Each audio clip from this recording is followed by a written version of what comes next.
Hello, everybody. So a very warm welcome to our annual forum. I'm Helen Evans. So let me begin by introducing our speaker.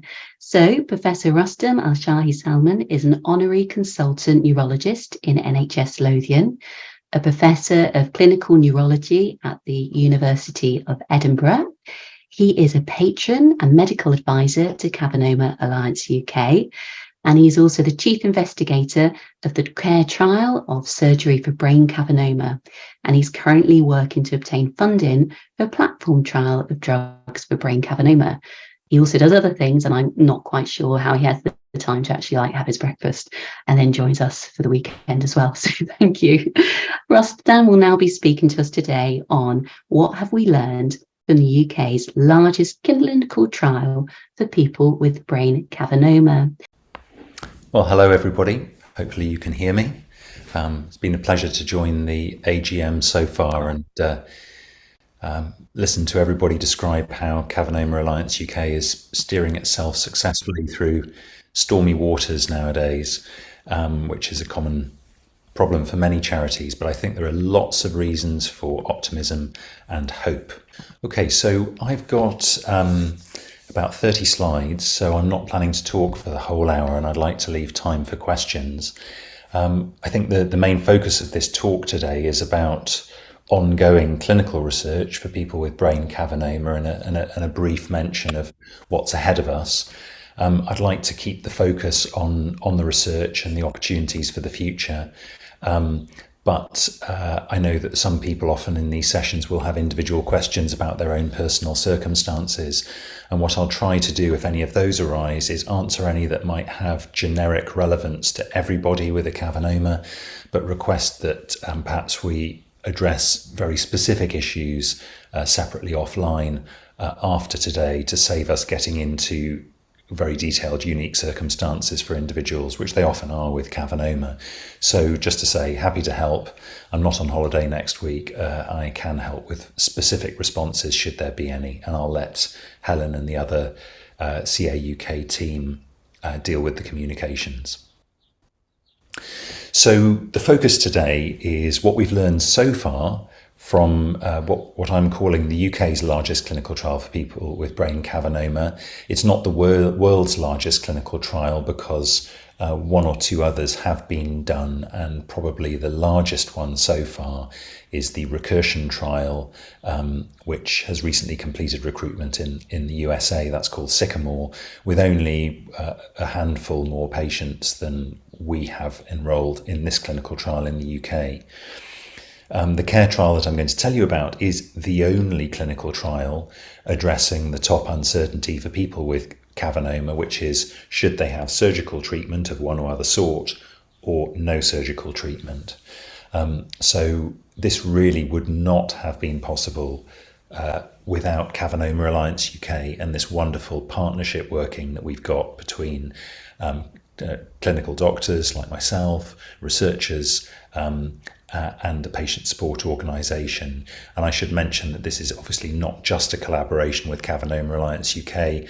Cavernoma Ireland have been involved as well, and we have input from many others, Jana Bergholz in the European Cavernoma Alliance, Connie Lee at Alliance to Cure Cavernous Malformation in the USA, and others in this evolving programme of research to try to find what the most effective treatment is for people with cavernoma. So thanks to all of those people who've been involved, and we'll probably talk about more of them later. So we're living in this strange virtual world, as Mark was mentioning earlier, and it just struck me that I've been on countless Zoom and Teams meetings about the CARE trial over the last 2 to 3 years. And just about every single one of these emojis that we can use on Zoom has been pretty much appropriate to CARE, I think. So the applause is undoubtedly justified for the fact that we have recruited more participants than we originally intended to, and that's a marker of success of a clinical trial. So applause to everybody for doing that. Thumbs up. There's a thumbs up for every one of the 72 patients who've been recruited and been kind enough to volunteer themselves for the trial, as well as all of those who are involved in recruiting them. The heart is for the multidisciplinary collaboration that this trial has involved, which is a key to its success. And actually, collaboration makes research like this far more enjoyable than being a lone researcher on your own. We've had a few laughs along the way, and you have to buoy the team up through the really challenging times that we've had with the health service and recruitment to research suffering from the pandemic, and we have managed to keep spirits high in the team, and that has sustained us. I've been surprised at many things that have happened during care, and in particular, you learn in clinical research, which is done at many hospitals throughout the UK, that sometimes particular clinicians, particular hospitals, particular communities of people really engage with a trial when you hadn't realised that they would. There's a flip side to that too, but we won't focus on that.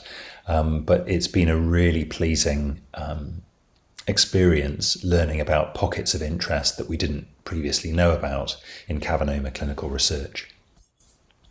There's the celebration of the fact that we reached the end of recruitment with a 5-month extension, 2 of which were funded and 3 of which did not need to be funded because we were underspent on the grant. And that's thanks to the funder, the National Institute of Health Research, the lead funder in the UK. We've obviously been ticking every box we can, and in particular, that's been learning through the qualitative research that's been happening in the trial, and I'll tell you a bit more about that. We've occasionally had opportunity to pause and stop and reflect on some of the things that we've been learning about going on in the recruitment process, which could be improved, and that has modified the way the trial has been conducted. Sometimes I've wanted to rewind a bit and start again as we've learned things, but you can only learn as you go forwards. There's no going back, and I really want to now fast forward to the end of the follow-up period in the trial and be able to report on the results and celebrate, given that I don't drink alcohol, with a nice single origin Brazilian roast coffee. So that's me saying enough of the Zoom analogies, and on we go to the main substance of the presentation. There is not a Zoom button to say thank you on that emoji list, but I really do thank Cavernoma Alliance UK and everybody involved in the trial. Before I tell you any more, I should reveal my declarations. This is commonplace in any researcher's talk. So I'm paid by the University of Edinburgh, the National Health Service, and also a little bit by the UK CRC Clinical Research Collaboration network of registered clinical trials units, because the type of research I'm interested in is clinical trials. And so I'm the clinical director representing doctors like me who run clinical trials across the network of 53 different clinical trials units in the UK, where many trials in many different diseases are run. And you heard about many of those during COVID, of course. I do consultancies, one unrelated to Cavernoma, but another for Recursion, who have run the Sycamore trial. That's an industry-led trial, so they've consulted me about the design, but I don't receive any of the money personally, and that's paid to my employer. And then the main grants and awards that I have at the moment for doing research are all paid to my employer, the University of Edinburgh, and that money is spent on conducting the research. So I'm pretty free of conflict. So CARE stands for Cavernoma's a randomised effectiveness study, and that's what we've been doing for almost 3 years now. It's jointly led by myself and Neil Kitchen, who's a neurosurgeon in London, and as you can see listed down the left, we have a multidisciplinary group of people who are co-applicants on the funding application, which we were building in 2019, I think, Helen and David, when I was on sabbatical in the Cairngorms National Park with my family, and we had several calls from the remote northeast of Scotland, where we were thinking about care and making it all happen. So it's nice, Helen, that you're back with Cavernoma Alliance UK, because you were there when all of this started. Thank you. So you can see that we've got representation of all the main clinical specialists involved: paediatric and adult, neurology and neurosurgery, specialists in stereotactic radiosurgery, and then the key other disciplines that one needs in clinical trials: a statistician, neuroradiologists, qualitative research, and also critically representatives of doctors in training, many of whom are very motivated to contribute to research and are themselves learning. And I think our hope for the future is that clinical research is much more embedded in the National Health Service than it has been to date. It's been the subject of many reports recently, and we can all reflect on the pandemic, not just for the challenges it posed us, but for the amazing way in which the research ecosystem responded to the challenge of a pandemic to learn about vaccination and treatments for COVID, which we found quickly and have returned us to almost normal existence in terms of the day-to-day running of society very quickly. And that's because the research ecosystem responded. We want that to be a permanent thing now and benefit for people for Cavernoma, not just in the United Kingdom, but also Republic of Ireland and elsewhere in the world. So it's important to note that when we set out to do this trial, although the funding came from the UK, we did this in partnership with the Republic of Ireland, seeking to activate sites there and working throughout the trial in partnership with Cavernoma Ireland, as well as CA UK. So here's the motley crew of people who I've just listed for you on the first slide. And one notable person is Laura Forsyth, who's in the middle on the top row. She is the trial manager, and she really is the nuts and bolts of the operation in running the trial at the moment. But before her, Elaine Kinsella was the trial manager who really began the CARE trial and was another phenomenal trial manager who really made this trial a great success. So Elaine left to go and work in another part of public service and was succeeded by Laura. But the cast you see here have otherwise remained unchanged. Huge thanks also to the patient advisory group convened by David White. I have photos of most people, but not everybody. And the patient advisory group have been really helpful as a touchstone for us in both designing the trial as well as delivering it, supporting, as Cavernoma Alliance UK has done, supporting patients who are thinking about participating in the trial, and then also monitoring the conduct of the trial, watching how recruitment went, answering our questions, and really ensuring that the trial is conducted with patients, their carers, their families in mind. So thank you to all of you. So why CARE? Why did we do CARE in the first place?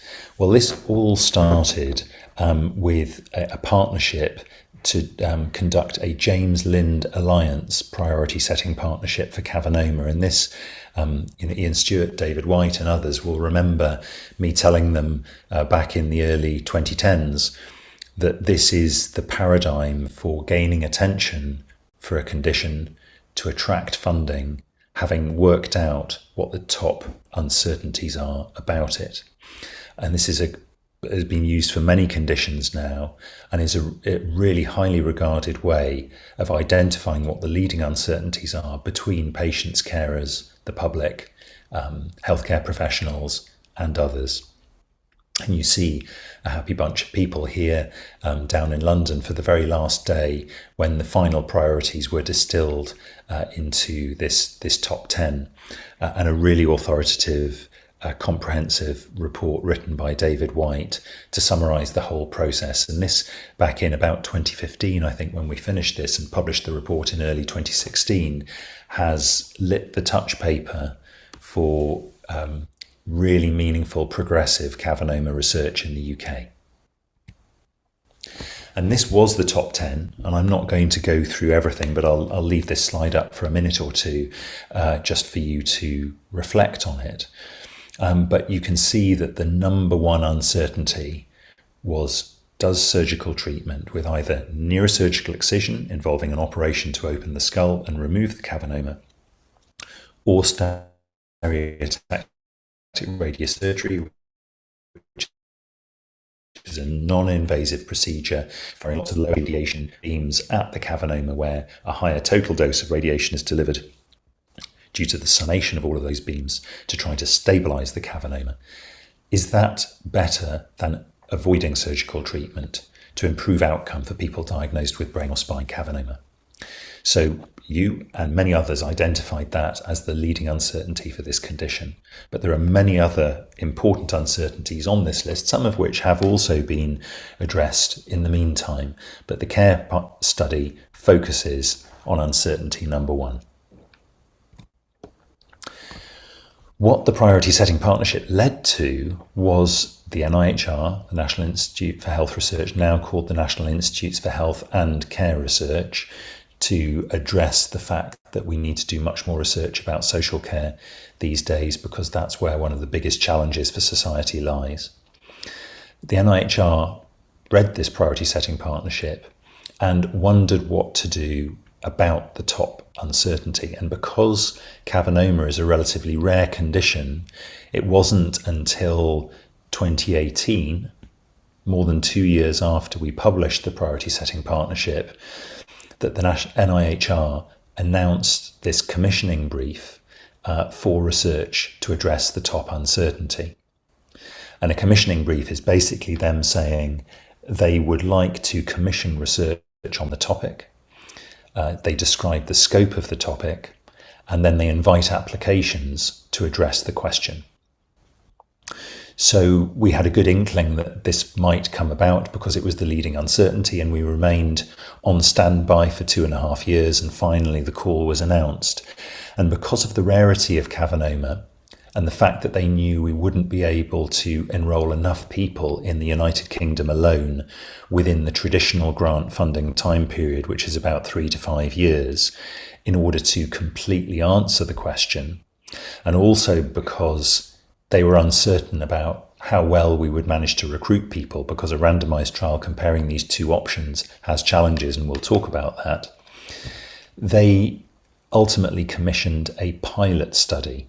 In other words, a miniature version of what the ultimate trial might look like, to learn more about the process of trying to recruit people, what's successful, what the barriers are, and then learn from that to inform the design of a main phase trial with many hundreds of people in it to properly answer the question. So that's what they commissioned back then. And I should say that, as you can see here, they commissioned this just about brain cavernoma, not with an intention to discriminate against people with spinal cavernoma, but recognizing that some of the outcomes for people with spinal cavernoma are very different from brain cavernoma, so it would be difficult to study them both in the same trial. And also the rarity of spinal cavernoma means that really to do adequately powered research in an affordable time frame for that condition, you'd need to be doing it worldwide. So this was just a UK-only commission for brain cavernoma, and that's what we had to submit. So we did, and we were successful. And that news came in 2020, and we started after a huge amount of work, and we started work later on the following year. So these were the three key aims of CARE: to get a collaboration together and show that we could work in concert across all the neuroscience centres in the UK and the Republic of Ireland. Do this pilot study with about 60 people, comparing treatment without surgery, medical management, to treatment with surgery, and that would involve one or other of the types of surgical treatment, according to what was appropriate for the patient. I'll explain that later too. And in that trial, we were to collect logs of people who were screened for potentially being suitable for the trial and learn about who was and who wasn't, and if so, why, and then see what proportion of those people who were screened wound up being enrolled. And the other thing we were encouraged to do by the funder was incorporate qualitative research within the study. In other words, to learn about the barriers and facilitators to enrolment in the trial. Interview patients who did participate and those who declined. Interview doctors who may have had strong opinions and were not recruiting patients, or others who were. also interview people who withdrew from the trial later on, and so on. So this was a really holistic way of trying to understand, not just with numbers, but with interviews, what was making the trial a success or what was challenging for the trial. And then ultimately, at the end of this year, what we'll do when we have the results of the pilot study is to estimate how feasible it would be to perform a definitive trial, which is likely to involve many hundreds of people. And that would be the trial that gives us the answer to this dilemma. The care pilot study will not. It's a first step along the way to that. And also the sorts of people who've gone into the care pilot study and how representative they are of the whole community with Cavernoma will also be assessed to indicate if the main study looked like this pilot study, would it be reasonably generalizable to the community? I won't go over the eligibility criteria, but the key points here are we sought to include people of any age, children and adults. They needed to have at least one brain cavernoma, so we were including people with a solitary cavernoma that was not known to be genetic, but also people with familial cavernoma. And people needed to have had a bleed from the cavernoma or a stroke-like episode without evidence of bleeding on the scan, or epileptic seizures that were clearly attributable to the cavernoma. Many people with cavernoma have other symptoms that are not attributable to either a bleed or an epileptic seizure, and it's not always clear that whether those symptoms are due to the cavernoma or not from a medical point of view. But we can usually confidently recognise people who have had a bleed from a cavernoma and have had an epileptic seizure, although sometimes that can in itself be tricky. And if both doctor and patient were uncertain about whether surgical treatment should be used or not, it would then be reasonable to include the person in the trial. There were various exclusion criteria. Obviously, if somebody had one cavernoma and had been previously removed successfully, they couldn't be enrolled in the trial. But equally, if somebody had had attempted treatment in the past and the cavernoma was still there, or they have multiple cavernomas and one had been treated in the past, but then another one caused new symptoms and wasn't removed, they could also be eligible. So that's just a summary of the eligibility criteria. So what are the options? Well, it's really treatment without surgery, which would involve seeing a neurologist like me in clinic, doing scans, thinking about treatments that are needed to manage symptoms, whether it's those due to stroke or epileptic seizures, and some form of monitoring according to what's appropriate for the patient, or letting a patient who's fully recovered return to their everyday lives and not be followed up if that's not necessary. And then compared to that, treatment with surgery of one or other type. So I think it's important to say here that a randomized control trial, RCT, that's what the care pilot study is. And it's widely known in many fields of medicine that the randomized control trial is the fairest test of treatments. Because what we want to do when working out whether a treatment is effective or not is assemble two groups of people, one of whom has standard care, and that arguably is treatment without surgery for the majority of people with cavernoma, and another group of people who have treatment with surgery of one or other type. And as you can see from the icons I've given you, we want to assemble two groups of people who are alike in terms of their age, gender, and all sorts of other characteristics, like whether they've had a bleed from the cavernoma or seizures. And you can't do that by selecting each person one by one for either one arm or another, or just looking at who has surgery in everyday practice and who doesn't, because those groups of people are not alike. The only way that people can be alike in two separate groups, but the only difference being what treatment they get, is with a randomized control trial. And that's where a computer-generated algorithm will allocate people as they're seen in the health service, one by one, to either have treatment with surgery or treatment without surgery. Obviously, if they're fulfilling the eligibility criteria and they themselves are uncertain about what type of treatment they should have. There are some people who are certain they should have one or another, and obviously a randomized control trial would not be for them.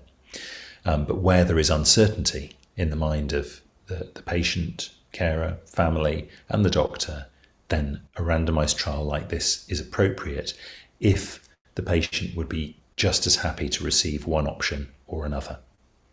And then after these people are randomly allocated gradually over time, as you go along, all these people will be followed up in a standard way with a clinical assessment, another brain scan, and so on. And then eventually we complete follow-up of everybody and learn what the differences between the groups were. And it's important to say that randomized control trials really are the gold standard.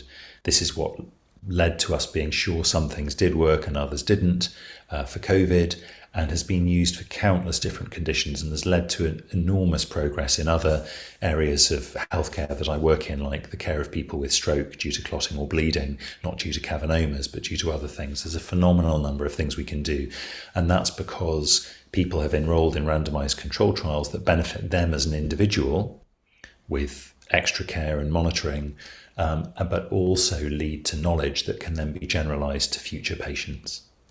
And this is a really nice video on YouTube that explains in plain English why randomized control trials are the gold standard.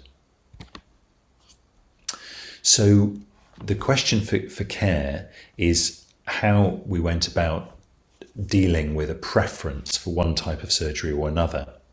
So if you can imagine you were not sure about whether you should have surgery or not, there are various considerations that might influence you and your doctor to choose whether you might have neurosurgical excision, opening the skull and removing the cavernoma, or focused radiation treatment for the cavernoma. And that might depend on your personal preference, but also there are very important medical considerations here. For example, where is the cavernoma in the brain? Would it be safe to approach it with surgery? Potentially very safe if the cavernoma is on the surface of the brain and there's no healthy brain tissue to cross to remove the cavernoma. Or if it's not in such an easy location for a surgeon to access and safely remove a cavernoma, would focused radiation be more appropriate? So that's often used for cavernomas in the brainstem or deeper in the brain, where surgical treatment can be more challenging and potentially less safe. So what that meant was we had to deal with this preference for one type of treatment or another, also acknowledging that the sorts of patients who would go for one or other treatment would be quite different. So the way we handled that was when somebody was uncertain and therefore eligible for care, we would ask, they and their doctor would decide what type of surgical treatment would be used if they were allocated to surgery in care. And if, for example, there was a preference for neurosurgery, because let's say the cavernoma was very close to the surface of the brain, in a part of the brain that didn't have a major function like speech, vision, movement, then somebody would be randomly allocated 50-50 to either treatment without surgery or treatment with surgery, with neurosurgery.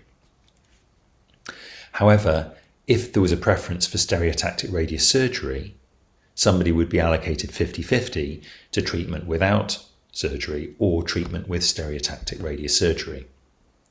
And so that's how we got two groups of people who were treated without surgery or treated with surgery. And at the time of the randomization, we were accounting for the preferred type of treatment. So effectively, we've got two trials within one comparing neurosurgery and the other comparing stereotactic radiosurgery. And of course, there's a third way too. There's a small number of people for whom either treatment would be suitable, and where a decision could not be made by patient and doctor together about whether they preferred one type of treatment or another, then those people would be randomly allocated to either a preference for neurosurgery or a preference for stereotactic radiosurgery, and then allocated to the two groups. And then everybody was followed up in the same way with at least one 6-month appointment at which repeat MRI should be done around about that time. And then for those people who were enrolled early in the trial, we've been following them up from Edinburgh every 6 months. So that's the way the randomization worked and the allocation of people to groups. So there are a lot of hospitals that have contributed to this trial, and there are approximately 40 neurology and neurosurgery hospitals with specialist units for those disciplines around the UK and the Republic of Ireland. So we wondered if we might be able to activate all 40 hospital sites. And of course, these projections that you see here in pink of the number of hospital sites that we would be able to open to recruit people to care, all of these were made at a time when we were designing the application late 2019, before we even knew about COVID-19. So the rate of activation of these sites and the total number we sought to achieve appears vastly over-optimistic, but that's because what we did actually achieve in green was done during and after the immediate consequences of the pandemic, and there's been a lasting impact on the research infrastructure in hospitals, which is why you see we didn't meet the target we sought. We said that a metric of success would be if we activated 30 hospital sites. In actual fact, we got ethics committee approval to activate 30 hospital sites, but then there are a whole lot of other processes they need to go through to become active and to be able to enrol patients. We need to train investigators to adhere to the study procedures. We need their local hospital management approval to enrol patients and so on. So we didn't quite make it to 30, but in some ways we did have ethics committee approval to do so. None of those 28 active sites were in the Republic of Ireland, unfortunately, although we did latterly, very close to the end of the trial, obtain ethics committee approval for a couple of sites in Ireland. So it might have been possible there had things gone quicker with the regulatory approvals. So we were actually, under the circumstances, very pleased to have achieved 28 open sites. And in fact, that's far more than any other trials of neurosurgical treatments that were going on at the same time. So we really were very, very successful relatively in that way. So what about, how did those sites do with screening people who might potentially go into the trial?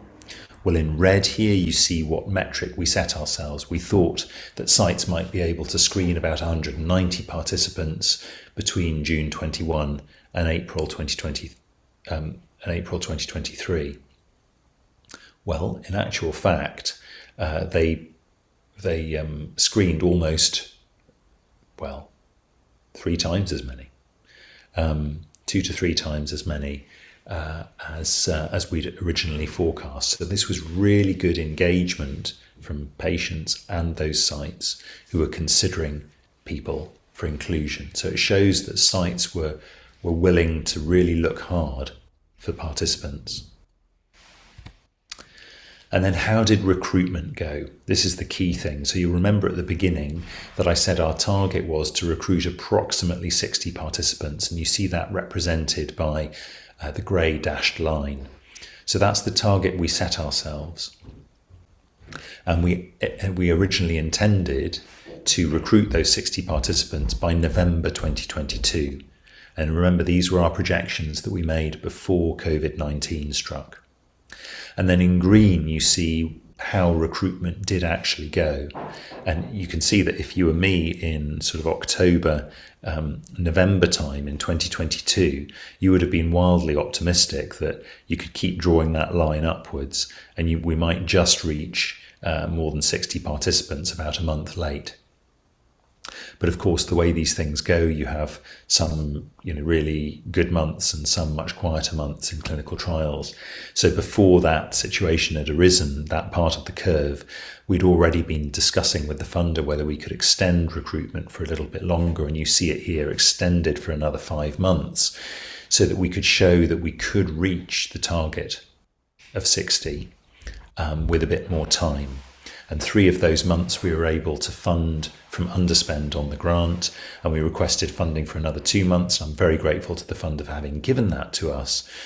And you can see from the curve, we did actually need those extra 2 months, because with one extra month we hit 58, and that would have quantitatively anyway allowed the trial to be determined not a success. And in fact, we had a phenomenal sprint to the finish from our sites, where suddenly patients were enrolled in large numbers in the last month. So we actually vastly exceeded our recruitment target. So that was a really good outcome, and something that will help with arguing with the funder that we were able to do better than expected and a main phase trial might be feasible. These are the various hospitals that enrolled participants around the country, and you see in dark green at the top the sites that reached our requirement of them, and we said to all of them we'd like them to recruit a minimum of 3 participants in the far right hand column. So those were the sites at the top that did achieve this: Middlesbrough, Sheffield, Hull, Southampton, Aberdeen, Edinburgh, King's College Hospital in London, and Cardiff. In paler green, you see sites around the UK that recruited at least 1 participant. And then in yellow, you see sites that did screen participants and recorded people having been screened, but didn't actually recruit anybody. And then in pink at the bottom, you see the 2 sites where, despite being open for a while, they didn't record any patients being screened and they didn't recruit anybody. So, Helen, I've just got a few more slides to describe the trial, which I hope is okay, and I'll plan to leave about 15 minutes for questions. So of these 509 people who were screened, approximately 2/3 of them were eligible. And then of those people who were eligible to take part in care, almost 2/3 of them were approached. And most of the people who were not approached weren't approached because the doctor and the patient had already made up their mind about whether they were going to have surgery or not surgery. So they weren't uncertain. And for a randomized trial, you need to be uncertain about which option is best and which option you would like to take. So those people were not approached. So those people who were screened, eligible, and approached, about half of them somebody was certain, either the doctor or the patient or both, about which type of treatment they would want to have, leaving the other half where both doctor and patient said they were uncertain. And then of those people, 72 people actually were enrolled in the trial and were allocated at random to either treatment with surgery or treatment without. So that's 3/4 of those patients where both they and their doctor were uncertain. And there are various reasons why those 26 participants were not randomized, but there's not time to go into that now. And I mentioned the qualitative research earlier, and this was done through audio recordings of consultations between doctors and patients when they were either screening them or approaching eligible patients or discussing uncertainty. And on the left-hand side, in people who did not take part in the trial and there was certainty, there were conversations and interviews done as well to understand the reasons behind that. So what did we learn from the process of recruiting these 72 people, and in particular the qualitative research? Well, my reflections are that we are all better together, and this is not necessarily an indication of my views about Brexit, but it might be. But certainly in conducting clinical research, we are much better together. So this trial was co-designed with patient representatives and Cavernoma Alliance UK. It was co-led by me as a neurologist and Neil Kitchen as a neurosurgeon, and all the other disciplines involved in the management of people with Cavernoma. We worked in partnership with the funder. We did the priority setting partnership to flag the priority. They recognised it, they commissioned research, we applied for funding, and we got it. That process took a lot of stamina, and we did that because we worked together. Cavernoma Alliance UK and Cavernoma Ireland involvement helped us with how the participant information leaflets were worded in the trial, how we developed a table comparing one option to another option in the trial, and how the conduct of our study procedures could be done to maximise convenience for patients. Other materials were designed in partnership, and we learned many things from listening to other doctors around the UK about the many pathways that patients with cavernoma may follow to come to medical attention via their GPs and then in hospital. We manage patients in so many different subspecialist groups these days, whether it's epilepsy or stroke. It's possible for patients with cavernoma to not follow some of those pathways, and we needed to have our eyes and ears open for all ways in which patients might be accessing healthcare. Nowadays in medicine, we manage conditions that require input from multiple specialists, or at least the discussion and opinions of multiple specialists in multidisciplinary teams. So the influence of these MDTs on decision making was crucial. If they weren't embracing uncertainty and supporting research, that would be a real problem for recruitment. If they made a confident recommendation for every patient, despite the fact that we really lacked the evidence to do that, that was something we needed to be aware of. And finally, working together is much more fun than working on your own. What did we learn from the audio recordings? Well, we listened and we learned, and these audio recordings were uploaded to the study database so that the researchers in Bristol could listen to them not quite in real time, but very soon after they were acquired from all of these different 28 hospitals around the UK where the audio recordings were done. And what they would do is digest the contents of those consultations and learn what patients thought about the trial, what doctors thought, and how the discussion went. And we learned that it was very important to check everybody's understanding about the treatments and the reason there's a dilemma at the beginning. We needed to describe the options for patients and include care as one of them. We needed to spend some time acknowledging that it's not a comfortable position for either doctors or patients to be in, to acknowledge there's uncertainty about what the best option is for that patient. And that requires some unpacking.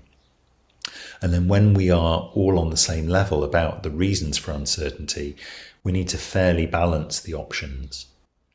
Explain randomization, which I've tried to do today.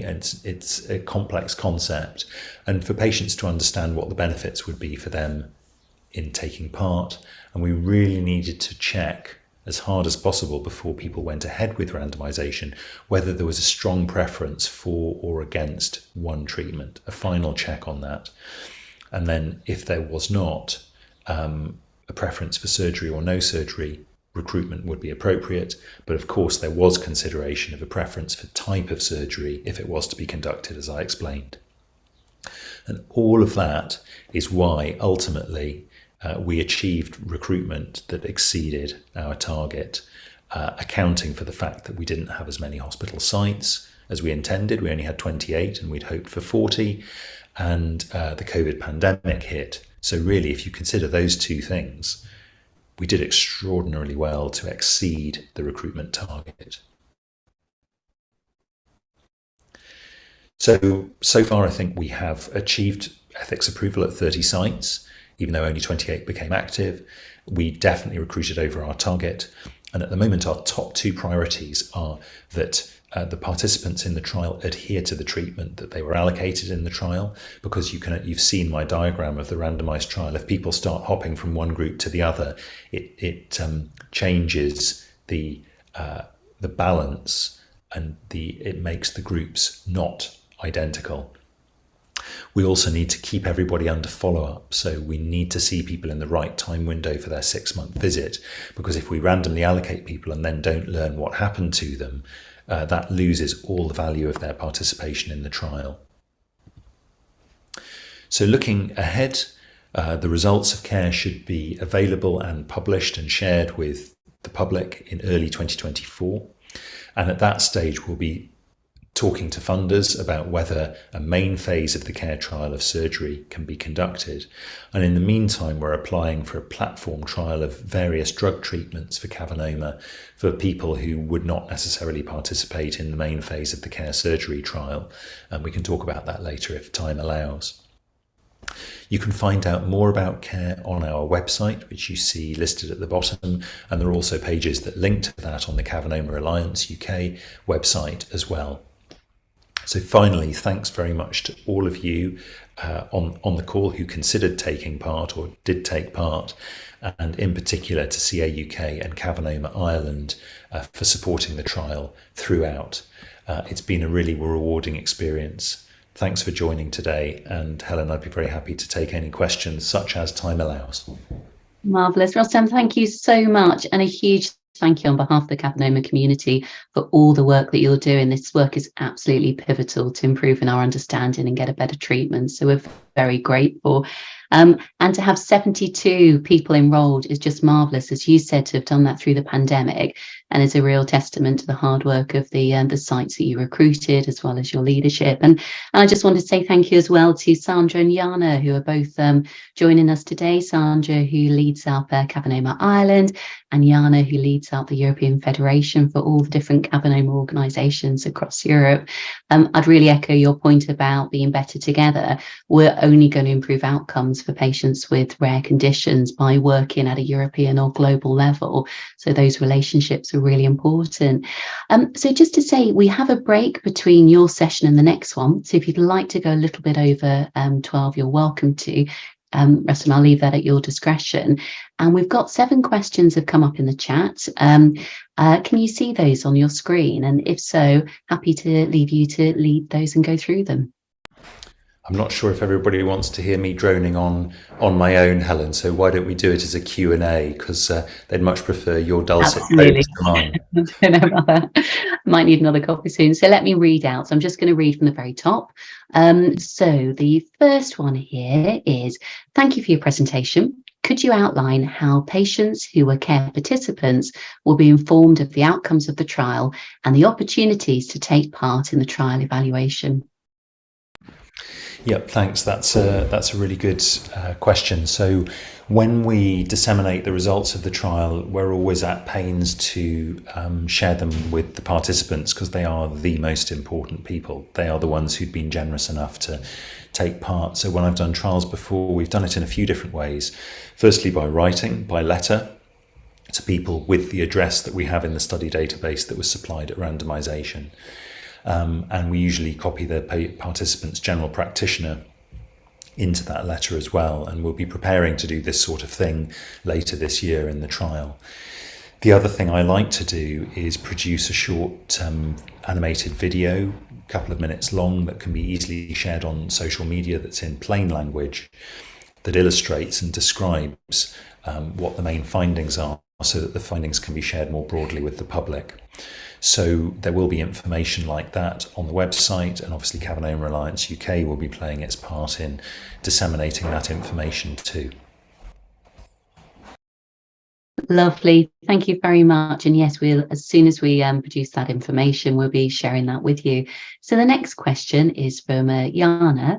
Is there anyone here who has taken part in the trial? And if so, how has your experience been so far? So Rustam, in respect to that question, are people able to share their experiences publicly, or are there trial requirements that they keep that confidential? So if you can give a steer on that, I think that would be helpful, given Jana's question. Yeah, I think on some of your social media platforms, people have talked about being involved, and there's certainly no embargo on people talking about their experience of it, and there's nothing closed about the trial in that way.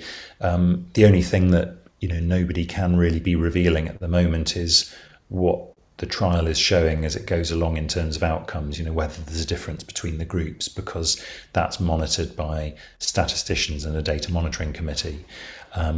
So that's the only thing that can't really be shared. But I'm pleased to say that there have been a very small number of outcomes reported in the trial. So outcomes might be, for example, a bleed due to surgery, or worsening of a neurological deficit from surgery, or bleeding from the cavernoma, for example, in the group without surgery. There have been very few of those outcomes recorded. So at the moment, from what I don't know what the difference between the groups is, but I'm pleased with the overall safety of these approaches in standard care for participants in the trial. That's really good to hear, because that will often be a concern for people as they're considering recruitment, which is now closed, but we hope we'll get funding for a main phase. So if anybody would like to share in the chat their experiences, please feel free to do so. So going on to the next question, which is from our new chair, Heather. So she begins, firstly, thank you for your amazing work. What a huge success. Should very much echo. I wondered how much you felt the trial has helped to improve the knowledge of Cavernoma within the medical communities, particularly at the sites. And I mean, that's often something members share with us, how important it is to raise awareness and build knowledge and understanding. Yes, that's right. Well, I'm sure I don't have a measure of that, Heather. Can't put a number on it, but I can say that when you're recruiting to a trial, there is inevitably awareness that one raises amongst one's colleagues about wanting to be able to offer patients the opportunity to take part. So I think it does, just the conduct of research does raise awareness, because people are talking about the uncertainties about a condition more, and they're trying to find people who might benefit from taking part. There's also a longer term answer to the question, which is that the way one raises the profile of medical conditions is if there's treatment that we know works and therefore can be offered to patients. I think doctors and patients alike find it hard to deal with conditions where there's either no treatment at all, which can often feel bleak for everyone involved, or where there's just a lot of uncertainty and it's a difficult decision. And as is the case in all spheres of life, when we're dealing with those difficult decisions, we'd often much rather that somebody else took them for us and we don't get involved in them. So I think the longer term trajectory here and the way forward with Cavernoma is for us to keep the condition on the radar by continuing to do research and raise everybody's awareness about that.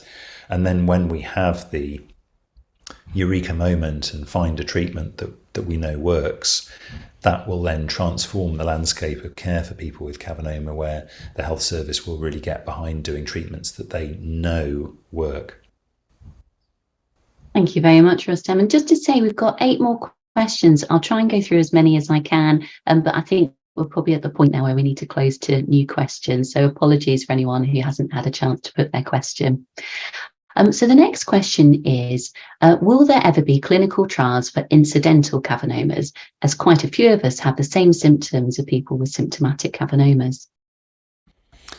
Yeah, thanks. That's a great question. Thanks very much for that. So in the clinical guidelines that have been produced, that were published a few years ago about cavernomas, there was a consensus view taken amongst a variety of doctors involved about all the different treatment dilemmas that arise for people with cavernomas. And in that, people with incidental cavernomas were considered. And I think some of the strongest recommendations there were for no surgical treatment for people with incidental cavernomas, because if the cavernoma has not caused epilepsy or not caused bleeding to cause a stroke, then the risk of bleeding or first ever epileptic seizure from these cavernomas is quite low, and usually outweighed by the estimated risks of treatment. There are individual exceptional circumstances that may influence that decision, but by and large at the moment, the level of risk that people with incidental cavernomas are exposed to is not perceived as high enough to warrant surgery. And also, if you were going to try to address whether surgery is beneficial for those people in a randomized control trial, because of the infrequency of outcomes, you'd need a very large number of people to statistically be able to tell the difference between two arms in a trial.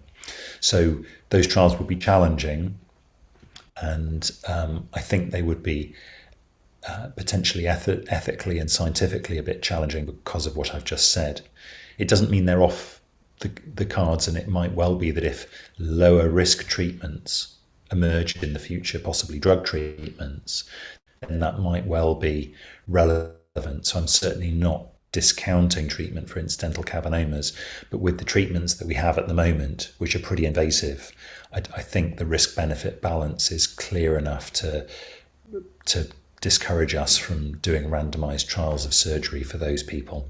But let's hope for lower risk, less invasive treatments in the future that could be applicable to people like you. And we'd echo the importance of that research so we can meet the needs of the whole Cavernoma community. Rustam, how many more questions do you think you can take? We've got 9 listed, so if you give me a steer, and then I'll pick a couple more. I'm ready. When my family come in to get me to go to our social engagement that they're expecting me to be ready for at 12, then that's when I'll sign off. But I'm caffeinated and I can keep answering. Thank you. So the next one's about genetics. Have you thought about involving genetic units if doing a more definitive study, as otherwise those patients who live in areas that don't have a neuroscience centre may not get the opportunity to become involved? Did this care study involve patients from the West Midlands, or is it just those areas listed on the trial management group? Yeah, thanks. So answering those in reverse, because it's always easier to remember the last question you were asked and not the first. But yes, hospitals in the West Midlands were involved. And if you visit the care study website, ed.ac.uk/care-study, you'll see the map of active sites. So yes, several sites in the West Midlands were involved. And you're absolutely right that patients with Cavernoma can sometimes be seen by geneticists, but not neurologists or neurosurgeons. And what we relied on was the doctors involved at particular sites raising awareness amongst their colleagues who might see patients with Cavernoma to refer them patients who could be suitable. For us to know every single doctor throughout the UK who might come across patients with Cavernomas would be challenging. So we relied on local intelligence to advertise to people in each region. But the geneticists are very important, and I agree that involving them as a specific network would be a really good idea in a future trial.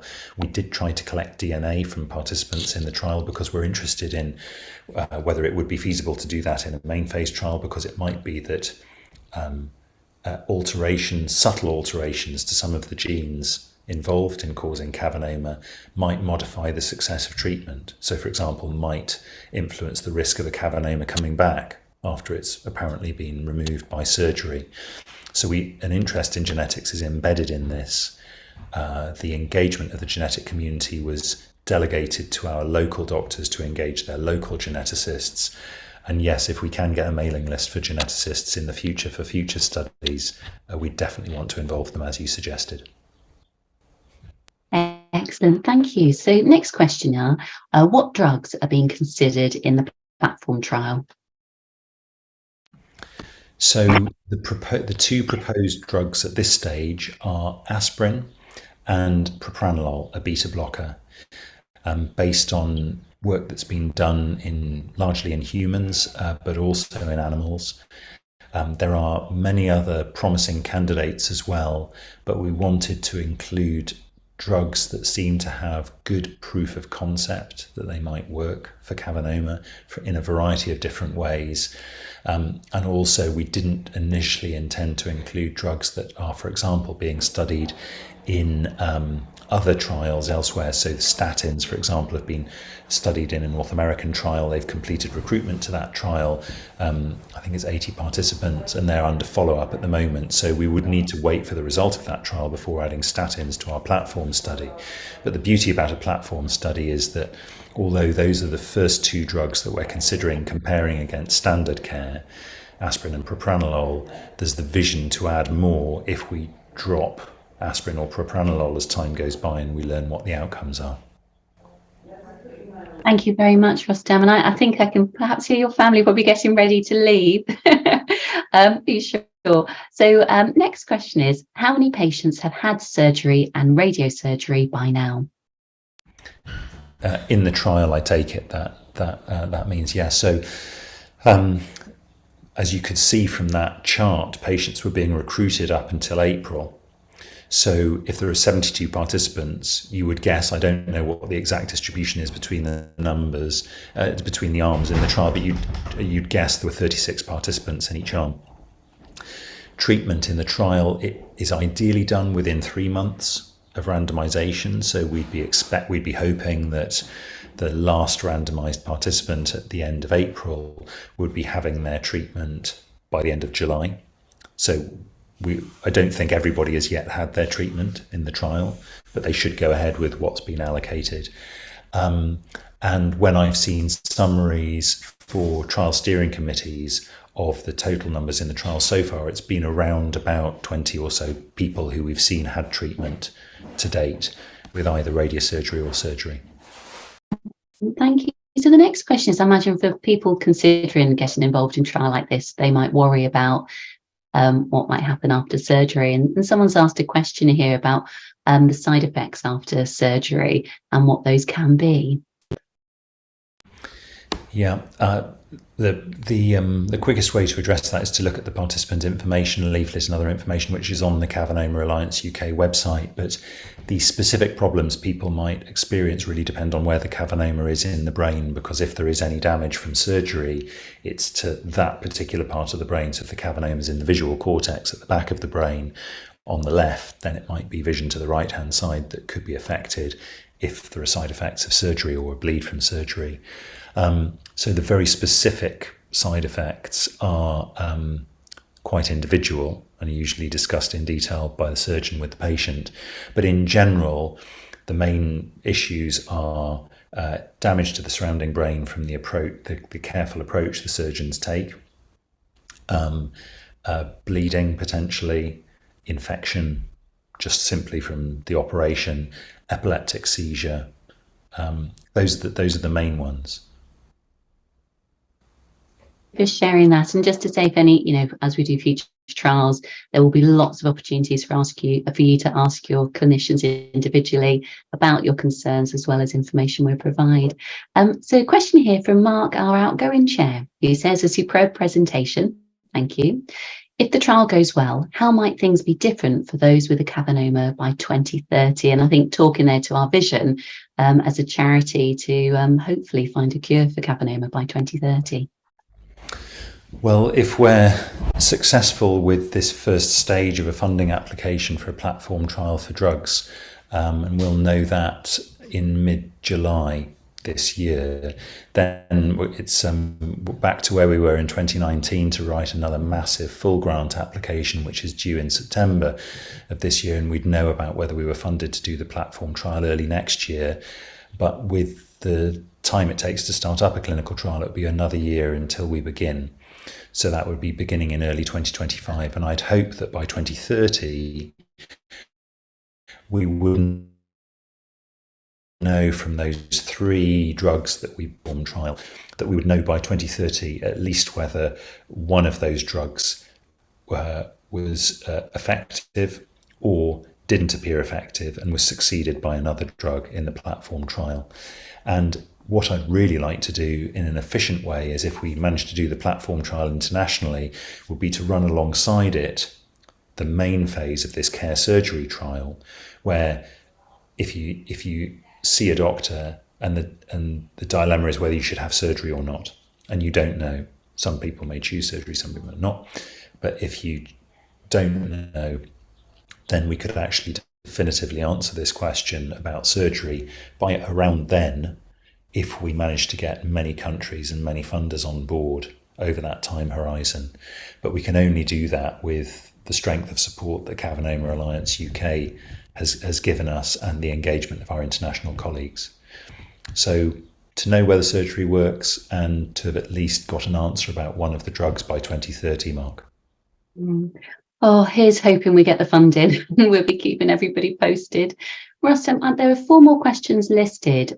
Your call, you okay for me to carry on? And then we'll close. Apologies, this one I think was in maybe a link onto another one, and it says if, and apologies, I'll probably mispronounce this, if the option, I don't know if that's a drug being referenced there. No, I think that's teeing up Ian's subsequent question. If the options are surgery or non-surgery intervention, then what treatment is non-surgery? If the option, it was a space. I clearly need a coffee break to pick that up. On to the next one then. You partially answered. Oh, sorry, Rustam. So just to answer that question, if the options are surgery or no surgery, then what does no surgery constitute? And that's basically standard care. And in standard care, we will give patients anti-epileptic drugs to prevent epileptic seizures. We'll give them supportive therapies from physiotherapy, occupational therapy, neuropsychology, and so on, if needed. And sometimes follow-up scans are involved. So these are all the things that patients with Cavernoma, according to their individual circumstances, may already get in standard care. So really what the care study is doing is comparing standard care with all of those non-surgical options to standard care with surgery in addition. Thank you very much for explaining that. So we just have 2 questions left. I think you partially spoke to this before. Is there any information or update on the Italian propranolol trial concluded but findings not published? Well, no, the Treat CCM trial has been published, and I can put the link in the chat if that would be helpful. So that was published in the Lancet Neurology last year. In November, I think it was, at the same time as the Alliance to Cure CCM meeting was happening. And what that showed was promise for propranolol. There was no definitive result because in the trial itself, 83 people were actually enrolled. So it was a 2-to-1 design, and 57 were assigned to propranolol plus standard care and 26 to standard care alone. And those numbers were not large enough to generate a definitive result, but they were encouraging for propranolol, which is why we'd seek to include propranolol in the platform trial.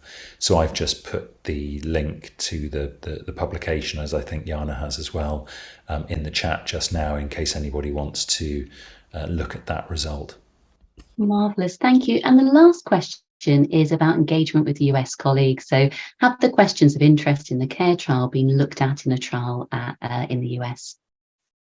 There's a long and a short answer to that, but the short answer is no, the CARE surgery trial has not been done in the USA. And they've been aware that we've been doing this in the UK. I presented similar findings to what I presented today, although obviously not the final ones, back in November of last year to update colleagues there about progress. And I think there's no intention for them to do a CARE surgery trial, and I'm not sure that the USA and the way its healthcare system is constructed and the way the disease is, the way Cavernoma is managed in the USA would mean that they actually would take part in a main phase of the CARE surgery trial. Thank you, Rustam. And that's why, our European colleagues are so important, aren't they? And it's lovely that Sandra and Jana are here today, and that collaboration is key. So thank you ever so much for giving up your Saturday to support our community. We're incredibly appreciative, and all that you do throughout the year and the support you give as our medical advisor. So thank you ever so much.